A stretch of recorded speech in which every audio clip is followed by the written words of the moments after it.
episode 12 of Pop Junkie TV. I'm Victoria and I'm going to give you every inch of my love. I'm Sean and when I think about you, I touch myself. This week we are drinking tea. I'm drinking lager, that says it all. Yeah, we've got the new Sigur Rós album coming up. We've got Dennis Wilson's Pacific Ocean Blue masterpiece, finally re-released. New album from Hammond Jr. We've got a cool new band from Sheffield called Slow Down Tallahassee. And we've got a couple of gig reviews, haven't we? I went to a good old 60s night. And I went to see Fleet Foxes and Elbow. It's going to be jam-packed. So this week we've gone away with the Hulden folk. The what, sorry? The hidden people. Who are they? They live in Iceland. What, the frozen food store? Yep, yeah. It's a Sigur Rós, but they are the Hulden folk, which is the hidden people, the elves who live in the mountains. Oh, blimey, you've only got your elf to blame. Yeah, so, new album from Sigur Rós. You remember the name, don't you? It translates from Icelandic to English with in a buzz in our ears we play endlessly.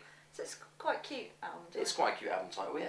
And it's quite a cute album as well, isn't it? It's really, really good. I like it. I find it very uplifting. It's quite... I'm going to start again. There we go. Okay, so this week I've been away with the Hulden folk. The what, sorry? The hidden people. Are they some dodgy friends of yours? No, it's Icelandic term, and it's for the elves that live in the mountains. Right, fair enough. You've only got your elf to blame. So really, I've been listening to the new Sigur Rós album. So have I. Which is called... With a buzz in our ears, we play endlessly. Well, that's the Icelandic translation to English. I can't pronounce the Icelandic. Yeah, so just before we get going, we're only going to be able to pronounce about two or three song names. Yeah, the ones that are written in English, not the ones that... I can't speak Icelandic, and nor can you. No. I tried though, Hulden folk. Yeah, it's good to be York. So the album is it's quite cool. It's very enigmatic. It's you know, it's a bit of a break for the mainstream, I think. I think it's a big album for them. I mean, if anyone knows much about Sigur Rós, but it's their fifth album. It's the first time they've used another producer. They usually use Ken Thomas, who's worked with quite a lot of famous English bands. Yeah. They've actually got Flood in, who's worked with Depeche Mode, The Killers, PJ Harvey. 9 Inch Nails. Yep, and it's also the first album that they've decided to record out of Iceland. They've recorded some of it in Iceland, but some of it in Abbey Road in London, some of it in New York, and some of it in Havana, in Cuba. So it's kind of, I think it kind of sounds a bit different for that. Yeah, I think so. I think definitely the first track, Gobbledygook, that's the current single. It's a real departure from their normal sound. It's quite rhythmic, isn't it? Yeah, very rhythmic, quite tribally drums. Lots of kind of massed vocal sort of layers. It's far more indie pop, you know, before it was a real sort of cult, you know, just a very different sound. So the first few tracks on the album are quite different, but we soon stray into familiar territory. It soon goes back to that sort of melancholic, you know... This is the track you can pronounce the name. What band is called Festival? Yeah. So what's your favourite track then? If I like Festival, what's yours? I can't pronounce it, it's on Icelandic. That's not the name of the track. It's track 7, and it's recorded with a full orchestra and the London Boys Oratory Choir. Is this one of the big long 8-minute ones? Yeah, it's about 8.5 minutes. It's recorded in Abbey Road. It sounds like the most dramatic kind of widescreen cinematic film soundtrack you've ever heard. It's kind of the ultimate soundtrack for the polar ice caps melting, which will probably happen sooner than we think. I like those two middle tracks actually, because they kind of they just meander. They don't really have any big crescendo or anything, but it's kind of nice. You just feel lost in it. You get taken away with the tune.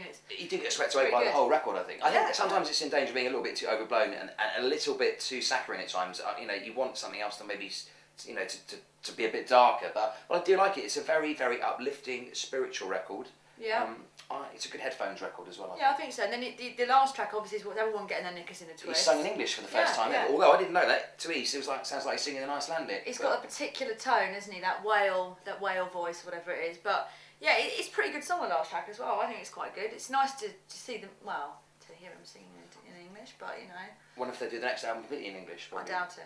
I think it's their most accessible album today. Yeah, definitely most accessible. I think it could be the one that takes them through to a wider audience, especially with festivals.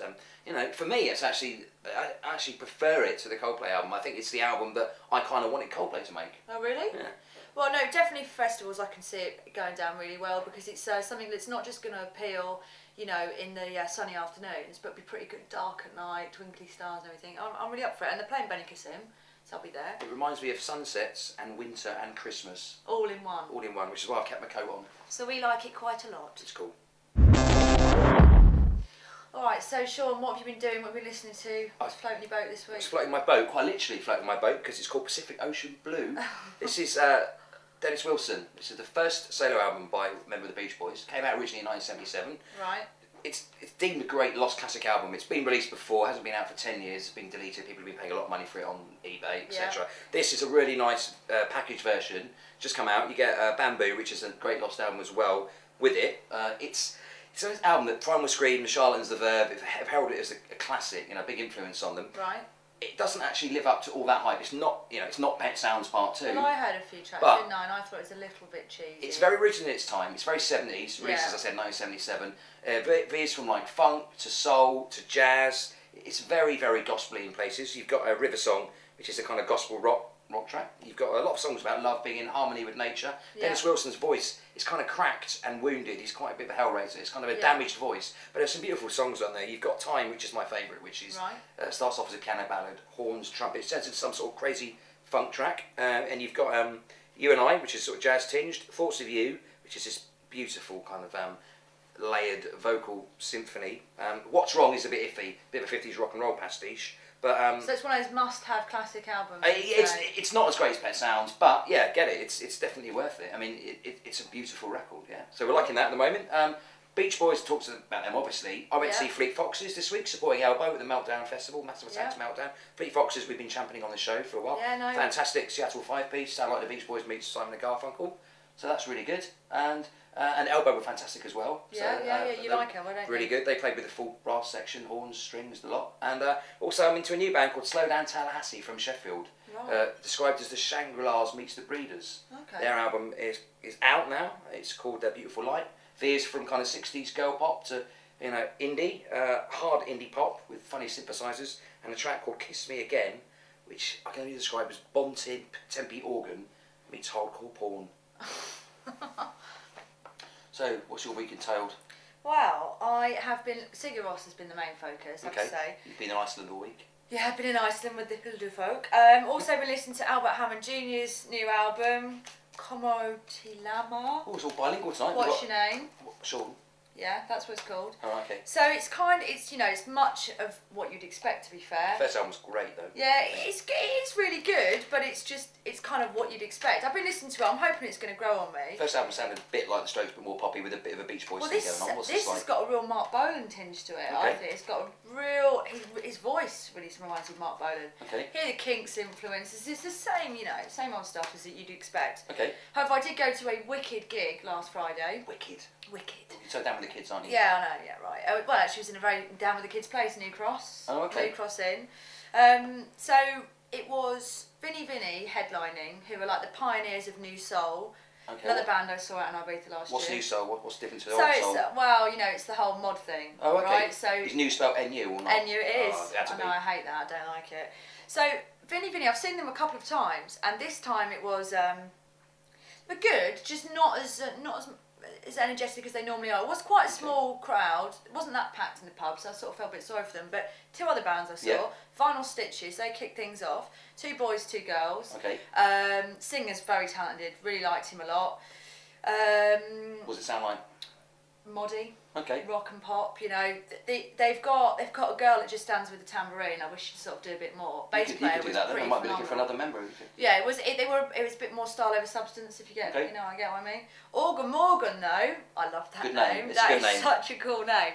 They had a big Hammond organ, and the guy that played it also sang, yeah. But it was amazing. He's an amazing organ player. It was like sort of seeing the Doors, but without the really, really strong frontman.